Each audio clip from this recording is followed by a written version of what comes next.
दादी के पास एक तोता था जो कोई साधारण तोता नहीं था। वह रोज एक सुनहरा अंडा देता था। दादी उस अंडे को बड़े प्यार से संभाल कर रखती। गांव वाले हैरान होकर दादी से पूछते, तुम्हारा तोता ऐसा कैसे कर सकता है? लेकिन दादी बस मुस्कुराकर रह जाती। धीरे धीरे दादी अमीर हो गई, पर लालच ने उसकी खुशी छीन ली।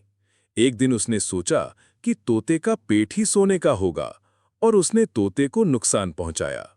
मगर फिर तोता उड़ गया और दादी फिर से गरीब हो गई। तोता रो रहा है, फिर भी लाइक सब्सक्राइब नहीं किया।